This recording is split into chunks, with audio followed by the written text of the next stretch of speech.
Eu fiz um último vídeo trazendo minha opinião breve a respeito de algumas ações, porque eu vejo o pessoal muito interessado, aí ficaram outras que eu vi o pessoal comentando aqui no YouTube, e é por isso que eu decidi trazer um comparativo, que eu vou fazer aqui junto contigo, a respeito de 4 ações que são small caps, ou seja, empresas menores, digamos assim, que são Irani, Marco Polo, Kepler Weber e Home, antigamente Indústrias Home. Vem comigo. Salve, salve, investidor, como é que você está? E essas são ações que, vamos dizer o seguinte, estão esquecidas, estão até largadas pelo mercado, o que não significa compra imediata. Nosso papel aqui nesse vídeo é trazer justamente os riscos relacionados a essas ações, os principais pelo menos, e fazer um comparativo. Lembrando que sim, a gente vive um cenário de small caps, empresas menores, sofrendo muito na bolsa de valores. Esse nível de taxa de juros, ninguém quer comprar small cap. Já é difícil o pessoal querer comprar large cap, empresa grande. Empresa pequena então nem se fala. Até por isso que quando você compara o histórico de retornos das small caps frente ao índice Bovespa ou ao índice BRX,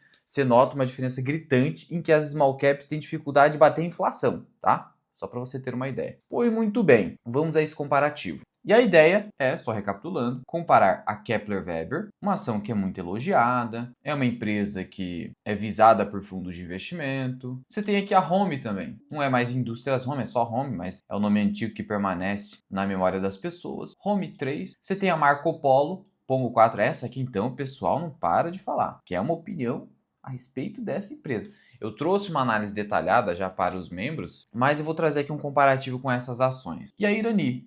E eu já ressalto o seguinte, são empresas de setores distintos. Irani tem foco em embalagens, papéis e embalagens. Marco Polo é uma empresa que produz carroceria de ônibus. Home é uma empresa que produz máquinas para o setor industrial. Então aqui a gente tem setor industrial e aqui também indiretamente setor industrial, produção de papéis e embalagem. Em Kepler Weber, aí a gente tem algo um pouco mais distinto, que é o quê? Uma empresa que tem como principal negócio oferecer soluções de armazenamento para o agronegócio, tá? Esse é o principal negócio da Kepler Weber. E todas são small caps de acordo com o quê? Com a sua capitalização, com o seu valor de mercado. Olha o valor de mercado da Kepler Weber. Aqui no Investidor 10 você clica em empresa e te direciona para o valor de mercado aqui, informações sobre a empresa. Valores detalhados. Valor de mercado, 1,1 bilhão. Abaixo de 2 bilhões é claramente uma small cap. Home, empresa. Valor de mercado, 544 milhões. Marco Polo, uma empresa, nossa, bem antiga, tá? Essa aqui é antiga. Essa aqui já tem um valor maior, né? 6,3 bilhões. Essa aqui é grandona até. E temos a Irani, com valor de mercado inferior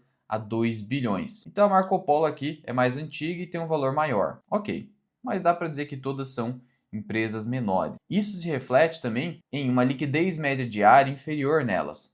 A liquidez, né, volume de negociação ali, que o pessoal compra e vende a ação, essa liquidez na Marco Polo é de quase 43 milhões de reais na média. Irani, só 3 milhões, muito pouquinho. Liquidez de fundo imobiliário. Home, pior ainda, o pessoal não está negociando home. Isso pode ser um bom sinal? Olha, a princípio pode ser um bom sinal, porque se o pessoal não está olhando para isso, quer dizer que está provavelmente mal precificado. Mas essa é uma heurística. Heurística é falível, o negócio é assim, olha, vou dar uma investigada melhor. Mas vale ressaltar o seguinte, os ativos mais líquidos são os ativos que, em momentos de crise, o pessoal compra e isso te protege. Os ativos menos líquidos, eles só vão te produzir um lucro maior quando a crise for embora. Então são ativos mais arriscados desse ponto de vista. Não ignore a liquidez na montagem e na construção do seu portfólio de investimentos. E a Kepler, uma liquidez também bem baixinha, só 4 milhões. Então você vê, com exceção da Marco Polo, são liquidez aqui que, sim, é até difícil de negociar, né? Dá para negociar um pouquinho, mas ok. Outro detalhe que eu queria te passar aqui a respeito dessas empresas, que é uma mão na roda aqui no Investidor 10, são as regiões onde cada uma dessas empresas obtém a sua receita, especialmente a receita líquida, que é o quê? É o preço vezes volume de vendas. É a receita, são as vendas, né? Vamos colocar assim. Bom, a Kepler Weber, 83% da receita vem do Brasil, tem 15% da América do Sul e um remanescente aqui bem pequenininho em outras regiões do mundo. Por que isso é importante? Para você saber qual empresa é mais exposta à economia brasileira, ao que a gente chama de risco doméstico, e aquelas empresas que são menos expostas ao risco doméstico, o que costuma ser algo bom. Quando você tem uma diversificação geográfica da sua receita,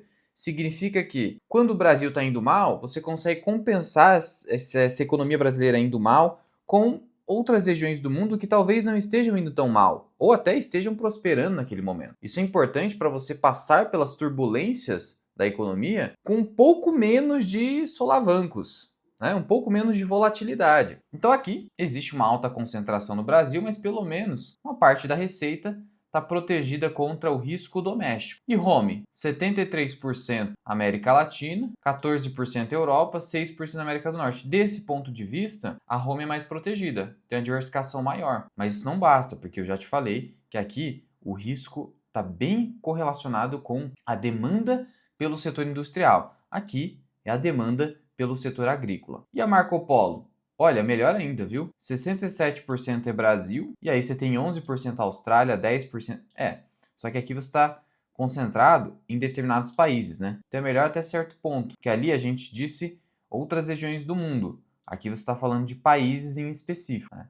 E aqui 3% África. Então dá para dizer que está no meio do caminho, meio entre Kepler e home, e você tem Irani, que aí você tem uma alta concentração ao Brasil. Então aqui o risco doméstico claramente é o maior de todos. 91% da receita está originada no Brasil e mais 2% a Argentina. Então, desse ponto de vista, aqui detém o maior risco doméstico é Irani, depois a Kepler, depois a Marco Polo e por fim a home. Ok, e para a gente seguir no nosso comparativo, eu quero te passar aqui 4 critérios para você definir se uma empresa é boa ou ruim, ou qual seria a melhor alternativa de investimento entre aquelas disponíveis. Então, eu tenho aqui uma cesta, uma variedade, e aqui a gente está usando uma variedade de 4 ações, por isso comparativo entre elas, e a gente vai decidir a princípio, qual seria, de acordo com esses critérios, a melhor alternativa de investimento disponível. Então é isso. E quais são esses critérios? Vamos entender melhor. O primeiro critério é a rentabilidade, não é lucratividade, não é margem. A margem é só um dos componentes da rentabilidade. A rentabilidade você pode resumir com análise de quanto aquele negócio gera de retorno para os seus sócios e para os seus credores, que a gente está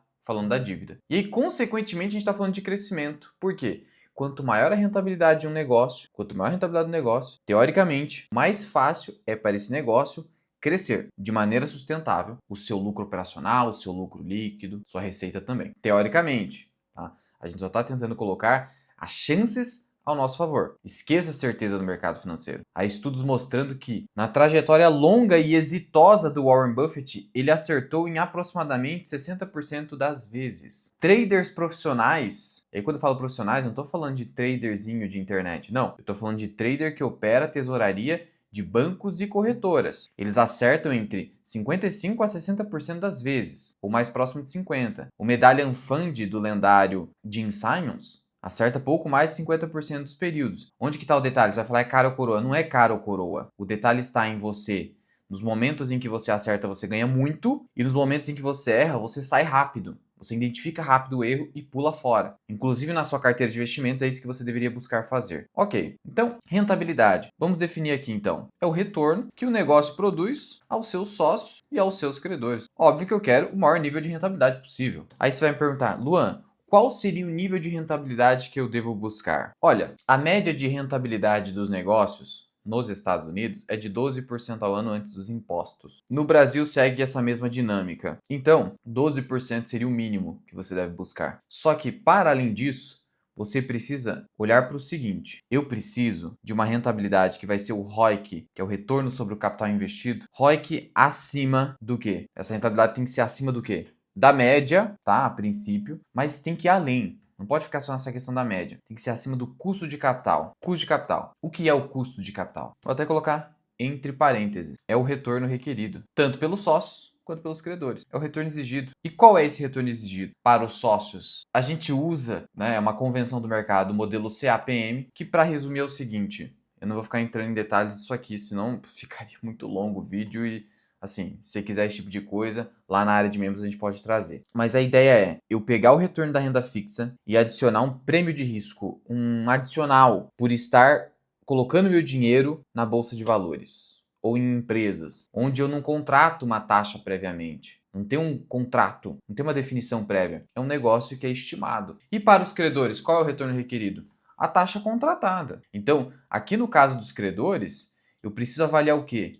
Eu preciso avaliar qual é o custo da dívida. Para resumir, Colocando um exemplo, eu pago 10% ao ano de juro, então eu preciso de um retorno acima disso. Eu preciso que o meu negócio entregue um retorno acima disso. Então, a fórmula da geração de valor é o quê? ROIC acima, né, do custo de capital. Essa é a fórmula da geração de valor.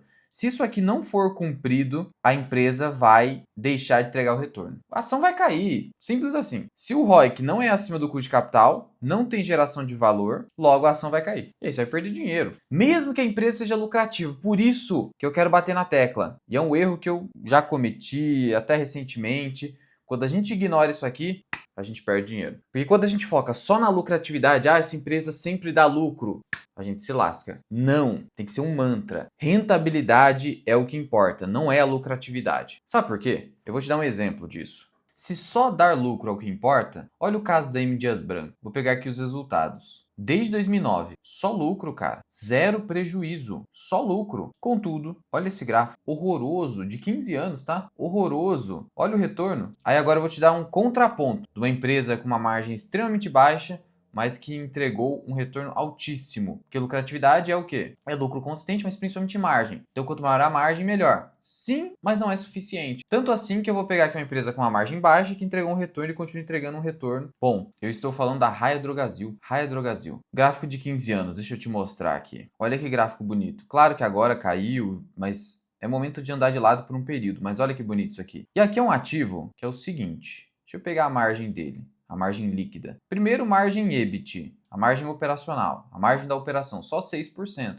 Então é um negócio que dá 6% de lucro operacional. Pouco, né? A princípio. E a margem líquida, quase 3%. Você fala, só 3%, eu vou ter uma rentabilidade muito baixa. Eu não vou cumprir com esse papel de ROIC acima do custo de capital, mas não é assim. A rentabilidade não se resume à margem. Coloque isso na sua cabeça. Olha o tamanho do ROI. Olha o tamanho do ROIC. São altíssimos. E por que isso acontece? Eu pretendo até trazer uma aula a respeito da rentabilidade, mas para resumir, é porque o ROIC, ele é resultado não só da margem. A margem é um componente importante, mas ele é resultado da margem e também do giro do ativo. O giro do ativo nada mais é que o seguinte, é a relação entre o ativo total da empresa, todo ativo, e o quanto que essa empresa gira esse ativo, ou seja, quanto que ela transforma em receita, a transformação do ativo em receita. Isso é importante porque existem empresas que vendem pouco, mas vendem caro, ou seja, com margens altas, e aí ela ganha bastante dinheiro, é rentável. Só que existem empresas que vendem muito, mas com margens baixas. E aí, no final das contas, você pode ter uma empresa,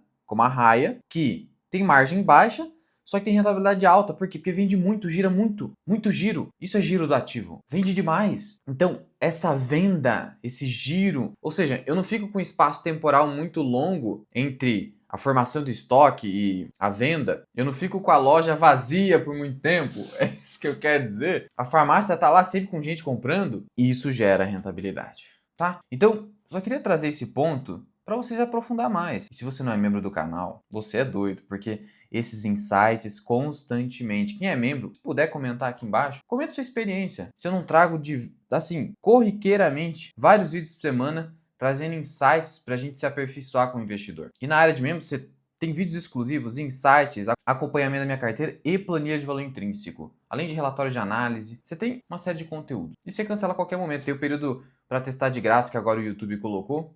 Tá aí. Perfeito. Então acho que ficou claro, né? A princípio, o que eu queria passar aqui é a importância da rentabilidade. E aí a gente passa para o risco operacional. Como que a gente pode definir o risco operacional? O risco operacional é o nível de previsibilidade da geração de caixa de uma empresa. Ou melhor dizendo, é o nível de previsibilidade da receita. Fica até mais preciso. Vamos colocar aqui. E o que isso significa na prática? O quanto a receita de uma empresa varia ao longo do tempo. Essa receita, ela é muito alta em dados períodos e muito baixa em outros. Por que isso é um problema? Porque os custos e as despesas, eles sempre sobem, salvo raros casos de deflação, preços em queda. São raros. Então, enquanto eu tenho a minha despesa subindo, despesa com pessoal, com vendas, despesa com pessoal sempre sobe, a não ser que eu demita funcionários. Mas o salário, ele nunca cai. Ele sempre tem reajustamento. Então, enquanto eu tenho um negócio que a receita dele, a receita varia, tem um momento que vai muito bem, tem hora que cai, retração de receita, os salários continuam subindo, o preço da matéria-prima continua subindo, custos de despesas não param de subir. Aluguel sendo reajustado, e é difícil de cortar. Sabe por quê? Quando eu saio demitindo funcionário, fechando loja, fechando fábrica, a hora que voltar um ciclo positivo, a economia voltar a bombar, eu tô despreparado, porque eu já fechei tudo, demiti todo mundo, tô lascado. O concorrente vai tomar minha fatia de mercado.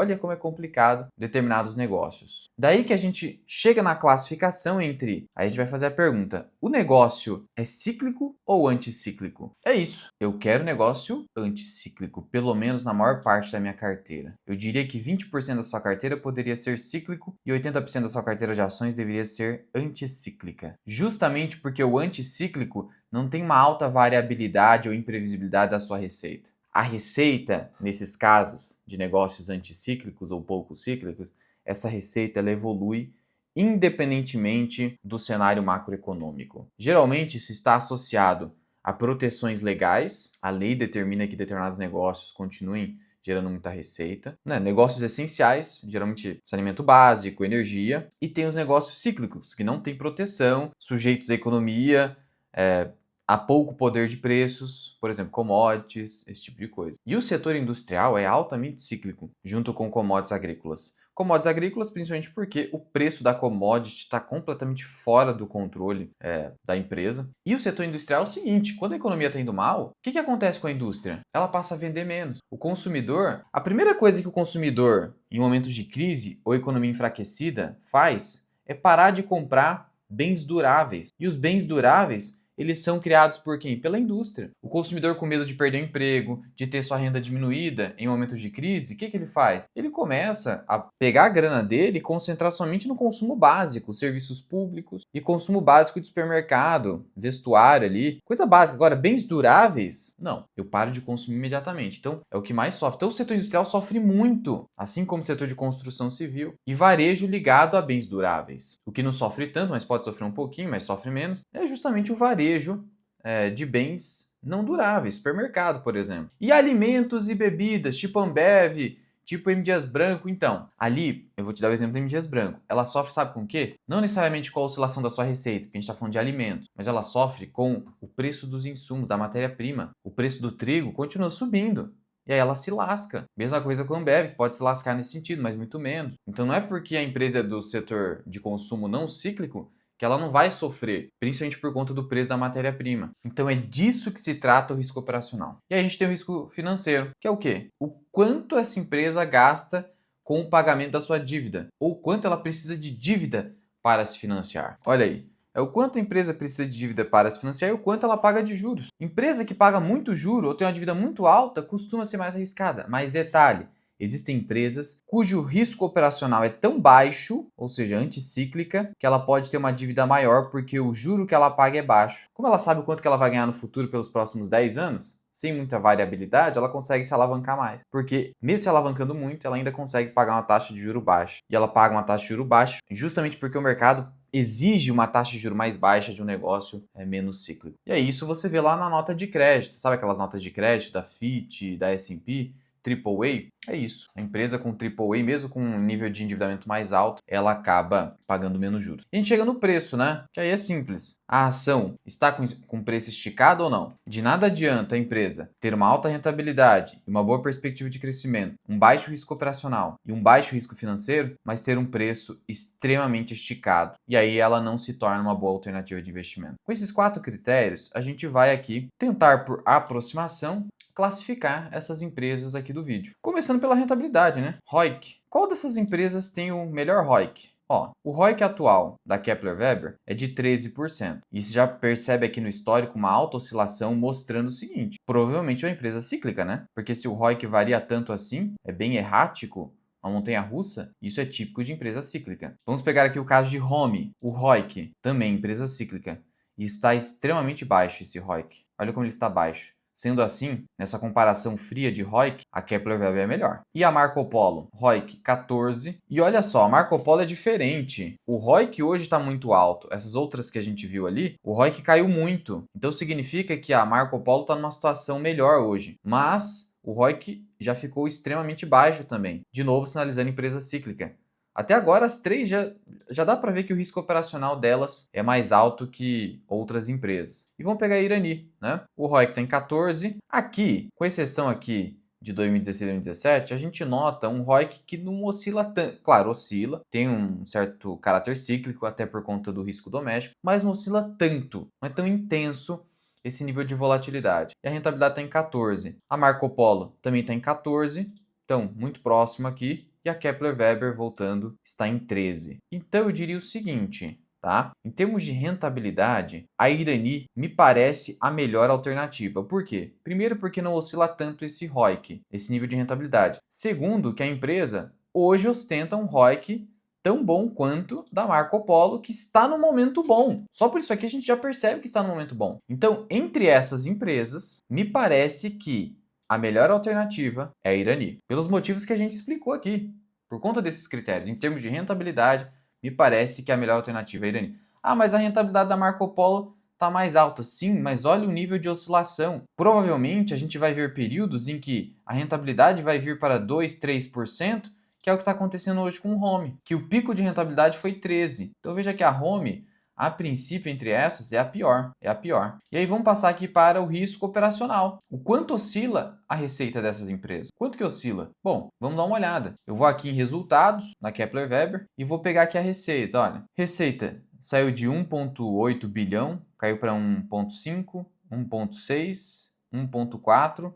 Então a receita, ela oscila, mas não está caindo tanto a princípio, né? O lucro está caindo mais, por aquele motivo que eu falei. Você tem a receita que está andando de lado ou caindo, enquanto que os custos e despesas continuam subindo. E aí você tem esse problema, né? Isso vai exprimindo, né? Isso vai exprimindo a sua margem. E a Home? Vamos pegar aqui. A Home, a gente saiu de uma receita de 1,6 bilhão para 1,2, então já tem uma queda maior que o caso da Kepler. Aqui, a princípio, a receita oscila mais e o lucro cai ainda mais, viu? Aqui, de novo, a gente vê nessa comparação entre Home e Kepler, o risco operacional de Home é maior. E Marco Polo? Só que é sacanagem Marco Polo porque ela está no momento bom, né? Como a gente já conseguiu perceber. A receita está subindo. Só que você já nota uma desaceleração aqui, ó. Ó, parece que não vai conseguir mais subir tanto assim não, tá? Inclusive, foi o que eu falei no último vídeo que eu falei de Marco Polo. Mas, olhando para esses últimos anos, seria a melhor alternativa. Só que, cara, se eu pegar um histórico aqui em que a receita caiu, olha o tanto que ela oscilou, e agora ela está subindo, mas desacelerando, geralmente o pior momento de comprar nessas empresas de risco operacional um pouco mais alto do que empresas de serviço público, o pior momento é esse, né? Em que a empresa passou por um ciclo bom e aparentemente ainda está, mas está desacelerando. O melhor momento é quando ela está em crise aqui. E aí temos a Irani, que a receita está andando de lado, né? E o lucro também está caindo. Mas aqui me parece que a oscilação não é tão grande assim, porque até recuperou aqui 2025. Então eu diria que as melhores alternativas seriam Irani e Kepler Weber, no sentido de risco operacional. Só que eu ainda ficaria com a Irani por conta do seu histórico de rentabilidade mais previsível. Além disso, eu vou aqui pegar o resultado de VEG que eu comentei na área de membros. Olha só o que está acontecendo com o setor de papel e celulose. Pode estar se recuperando nesse segundo trimestre de 2026, é o que VEG comentou aqui no seu último release. Mas antes de continuar, a gente concluir aqui esse vídeo longo, tô aprendendo com o Léo, geração de dividendos, eu quero te passar aqui o recado do nosso parceiro, que é a EQI Investimentos. E aqui está a tela do meu aplicativo da EQI Investimentos, que é uma corretora do grupo BTG Pactual, muito segura, recebe prêmios constantes de bom atendimento ao cliente. E veja como é fácil investir aqui nessa plataforma. Estou com o meu aplicativo, eu vou clicar aqui, ó, investir. Cliquei no botão investir e aí tem as mais diversas opções: previdência, renda fixa, renda variável. Vou clicar aqui em renda fixa, nesse porquinho. E aí tem diversas opções aqui. O mercado está fechado agora, mas quando você clicar com o mercado aberto, você vai ter diversas opções para investir. Tem aqui a abinha do Tesouro Direto. Vale ressaltar que não faz a menor diferença você investir no Tesouro Direto aqui dentro ou lá na plataforma do Tesouro. Prefiro por aqui, é mais conveniente. Você tem a seção de renda variável. Esqueça carteiras recomendadas, isso é incompatível com a nossa filosofia de investimentos. Eu vou clicar aqui em negociar. E aí aqui eu busco pelos ativos, ó que fácil.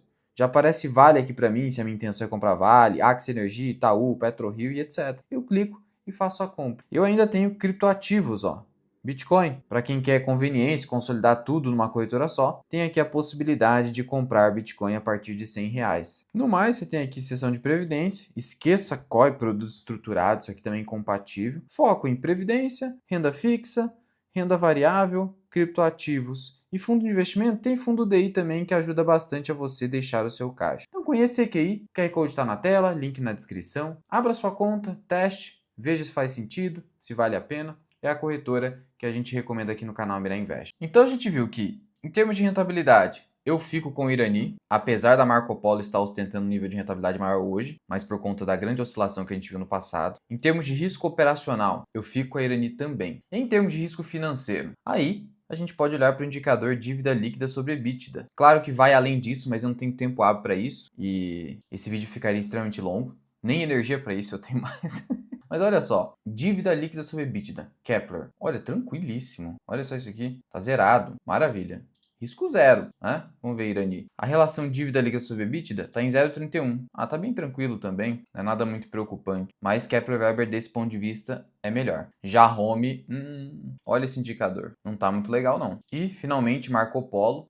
Endividamento ok, né? Não é nada gritante. Uma vez EBITDA, um ano de EBITDA não é algo muito preocupante. Então, a vencedora aqui desse ponto de vista é Kepler Weber, mas Irani e Marco Polo, com esse nível de endividamento, não preocupa também. De qualquer modo, a vencedora é Kepler Weber em termos de risco financeiro. E por fim, o preço. O certo é calcular o valor intrínseco de cada ativo, mas aqui a gente vai se basear apenas em indicadores de preço, tá? Então aqui no Investidor 10, você tem essa abinha Valuation, que você já consegue ter essa noção. É importante ressaltar que aqui a gente só está olhando para o histórico. O mercado ele tenta projetar, olhar para o futuro, mas a gente vai aqui se basear apenas no histórico nesse primeiro momento. E aí detalhe, ó, aqui o Marco Polo, pelo indicador EV sobre EBITDA, a gente tem um indicador de 4,22, extremamente baixo, e o indicador preço-lucro de 5,24, também extremamente baixo. Mas, de novo, isso tem muito a ver com o momento hoje atual da empresa, que pegou esses últimos anos com forte crescimento da receita e da demanda. Mas, de acordo com esses indicadores, ela está muito barata. Até olhando para o próprio histórico da empresa aqui, vou pegar o EV/EBITDA, tá aqui, ó, 5 vezes. Nesse histórico você nota que, vou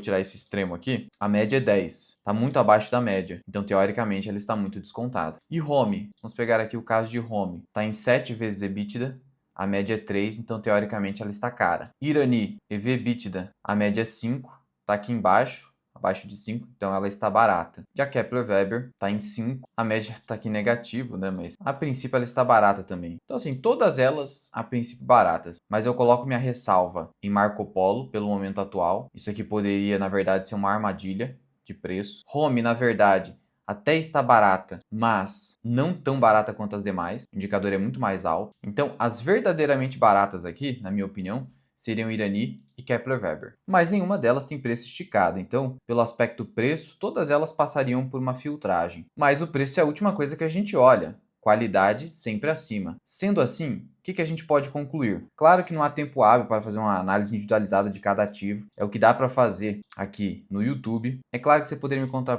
mas você poderia trazer mais detalhado e tal. Olha, tem que ter muita energia, muita disposição para fazer isso. E aqui é uma aula de graça, né? Então eu espero que o máximo que eu pude trazer aqui já te ajudou a ter uma noção mais clara. Mas a princípio, entre essas ações, Home é a pior de todas. E aqui, assim, eu não estou sendo detrator, só estou trazendo de acordo com esses critérios. Então, Home estaria de fora dos meus filtros. E as melhores seriam Irani e Kepler Weber. E depois a Marco Polo. O que milita a favor da Marco Polo, que você pode considerar, isso é importante também, é o seu histórico de atividade. Ela é muito longa. Então, ela passou pelo teste do tempo. Em termos de risco doméstico, a Irani é pior. Então, ela é mais sujeita à economia brasileira. E aí Marco Polo e Kepler Weber têm menos sujeição a esse risco, especialmente a Marco Polo. Mas a princípio, não vou ficar em cima do muro, eu tiro a Marco Polo, ficaria entre Irani e Kepler Weber. Considerando que o setor agrícola é bem preocupante, por mais que o risco doméstico em Irani seja maior, eu ficaria com Irani a princípio. Mas essas duas aqui são boas empresas, com baixo risco financeiro e risco operacional, todas elas são cíclicas, então isso é quase inevitável. Preços interessantes, a princípio, e rentabilidades boas. Então eu espero ter ajudado um pouco, pelo menos, com esse vídeo, que eu sei que, cara, ficou superficial? Você pode ter achado superficial, mas eu te trouxe aqui alguns indicadores que podem te ajudar muito, tá? E qualquer dúvida, sugestão, só comentar aqui embaixo. Fui!